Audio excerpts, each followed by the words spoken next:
the living room, the voice clock sang. Tick-tock, 7 o'clock. Time to get up. Time to get up. 7 o'clock. As if it were afraid that nobody would. The morning house lay empty. The clock ticked on, repeating and repeating its sounds into the emptiness. 7-9, breakfast time. 7-9. In the kitchen, the breakfast stove gave a hissing sigh and ejected from its warm interior 8 pieces of perfectly brown toast, 8 eggs, sunny side up, 16 slices of bacon, 2 coffees, and 2 cool glasses of milk.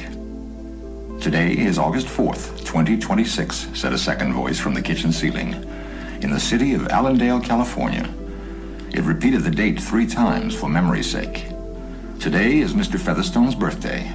Today is the anniversary of Toledo's marriage. Insurance is payable, as are the water, gas, and light bills. Somewhere in the walls, relays clicked. Memory tapes glided under electric eyes. 8-1, tick-tock. 8-1 o'clock, off to school, off to work, run, 8-1. But no doors slammed. No carpets took the soft tread of rubber heels. It was raining outside. The weather box on the front door sang quietly. Rain, rain, go away. Rubber's raincoats for today. And the rain tapped on the empty house, echoing. Outside, the garage chimed and lifted its door to reveal the waiting car. After a long wait, the door swung down again. At 8:30, the eggs were shriveled and the toast was like stone. An aluminum wedge scraped them into the sink where hot water whirled them down a metal throat which digested and flushed them away to the distant sea. The dirty dishes were dropped into a hot washer and emerged twinkling dry. 9:15 sang the clock. Time to clean. Out of warrens in the wall, tiny robot mice darted. The rooms were acrawl with the small cleaning animals, all rubber and metal. They thudded against chairs, whirling their mustached runners, kneading the rug nap, sucking gently at hidden dust. Then, like mysterious invaders, they popped into their burrows. Their pink electric eyes faded. The house was clean. 10 o'clock. The sun came out from behind the rain. The house stood alone in a city of rubble and ashes. This was the one house left standing. At night, the ruined city gave off a radioactive glow which could be seen for miles. 10:15. The garden sprinklers whirled up in golden founts, filling the soft morning air with scatterings of brightness. The water pelted window panes, running down the charred west side where the house had been burned evenly, free of its white paint. The entire west face of the house was black, save for 5 places. Here, the silhouette in paint of a man mowing a lawn. Here, as in a photograph, a woman bent to pick flowers. Still farther over, their images burned on wood in one titanic instant, a small boy, hands flung into the air. Higher up, the image of a thrown ball, and opposite him, a girl, hands raised to catch a ball which never came down. The 5 spots of paint, the man, the woman, the children, the ball, remained. The rest was a thin charcoal layer. The gentle sprinkler rain filled the garden with falling light. Until this day, how well the house had kept its peace. How carefully it had inquired, who goes there? What's the password? And getting no answer from lonely foxes and whining cats, it had shut up its windows and drawn shades in an old maidenly preoccupation with self-protection which bordered on a mechanical paranoia. It quivered at each sound, the house did. If a sparrow brushed a window, the shades snapped up. The bird, startled, flew off. No, not even a bird must touch the house. The house was an altar with 10,000 attendants, big, small, servicing, attending in choirs. But the gods had gone away, and the ritual of the religion continued senselessly, uselessly. 12 noon, dog whined, shivering on the front porch. The front door recognized the dog voice and opened. The dog, once huge and fleshy, but now gone to bone and covered with sores, moved in and through the house, tracking mud. Behind it whirred angry mice, angry at having to pick up mud, angry at inconvenience. For not a leaf fragment blew under the door, but what the wall panels flipped open and the copper scrap rats flashed swiftly out. The offending dust, hair, or paper seized in miniature steel jaws was raced back to the burrows. There, down tubes which fed into the cellar, it was dropped into the sighing vent of an incinerator which sat like evil Baal in a dark corner. The dog ran upstairs, hysterically yelping to each door, at last realizing, as the house realized, that only silence was here. It sniffed the air and scratched the kitchen door. Behind the door, the stove was making pancakes, which filled the house with a rich baked odor and the scent of maple syrup.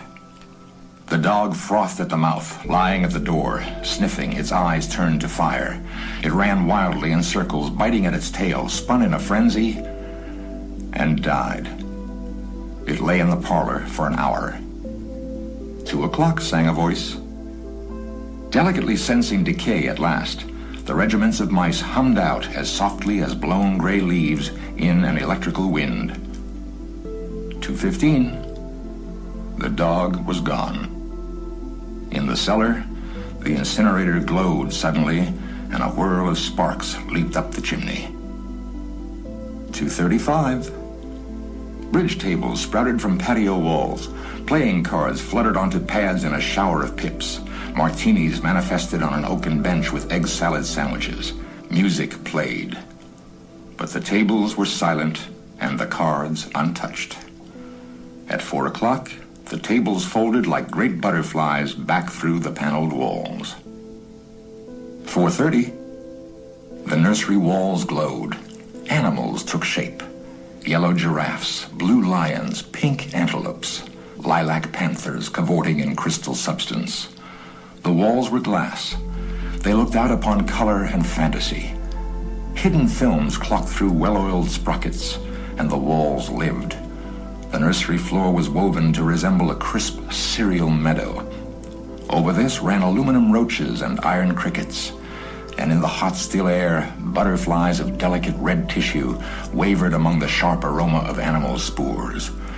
There was a sound like a great matted yellow hive of bees within a dark bellows, the lazy bumble of a purring lion, and there was the patter of okapi feet and the murmur of a fresh jungle rain, like other hoofs falling upon the summer-starched grass. Now the walls dissolved into distances of parched weed, mile on mile, and warm, endless sky. The animals drew away into thorn breaks and water holes. It was the children's hour. 5 o'clock. The bath filled with clear hot water. 6, 7, 8 o'clock. The dinner dishes manipulated like magic tricks, and in the study, a click. In the metal stand, opposite the hearth where a fire now blazed up warmly, a cigar popped out, half an inch of soft gray ash on it, smoking, waiting. 9 o'clock. The beds warmed their hidden circuits, for nights were cool here. 9:05. A voice spoke from the study ceiling. "Mrs. McClellan, which poem would you like this evening?" The house was silent. The voice said at last, "Since you express no preference, I shall select a poem at random." Quiet music rose to back the voice. "Sarah Teasdale, as I recall, your favorite." There will come soft rains and the smell of the ground, and swallows circling with their shimmering sound, and frogs in the pools singing at night, and wild plum trees in tremulous white. Robins will wear their feathery fire, whistling their whims on a low fence wire, and not one will know of the war, not one will care at last when it is done. Not one would mind, neither bird nor tree, if mankind perished utterly, and spring herself, when she woke at dawn, would scarcely know that we were gone. The fire burned on the stone hearth, and the cigar fell away into a mound of quiet ash on its tray. The empty chairs faced each other between the silent walls, and the music played. At 10 o'clock, the house began to die. The wind blew. A falling tree bough crashed through the kitchen window. Cleaning solvent, bottled, shattered over the stove. The room was ablaze in an instant. "Fire!" screamed a voice. The house lights flashed. Water pumps shot water from the ceilings, but the solvent spread on the linoleum, licking, eating, under the kitchen door, while the voices took it up in chorus. "Fire! Fire! Fire! The house tried to save itself. Doors sprang tightly shut, but the windows were broken by the heat and the wind blew and sucked upon the fire. The house gave ground as the fire in 10 billion angry sparks moved with flaming ease from room to room and then up the stairs, while scurrying water rats squeaked from the walls, pistoled their water and ran for more, and the wall sprays let down showers of mechanical rain. But too late. Somewhere, sighing, a pump shrugged to a stop. The quenching rain ceased. The reserve water supply, which had filled baths and washed dishes for many quiet days, was gone.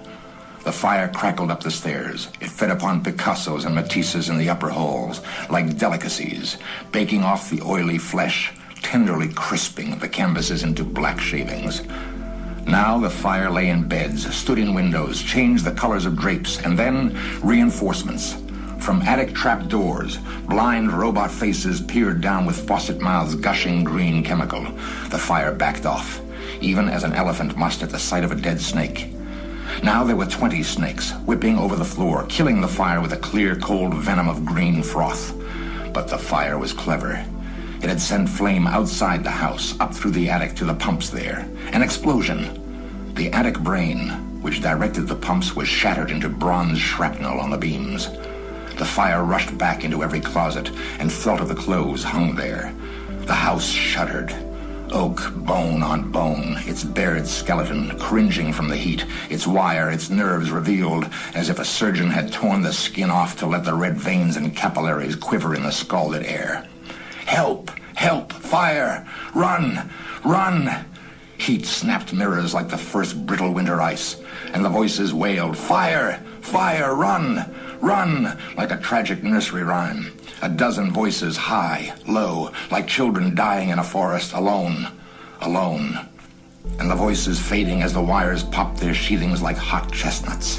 1, 2, 3, 4, 5 voices died. In the nursery, the jungle burned. Blue lions roared. Purple giraffes bounded off. The panthers ran in circles, changing color, and 10 million animals running before the fire vanished off toward a distant steaming river. 10 more voices died.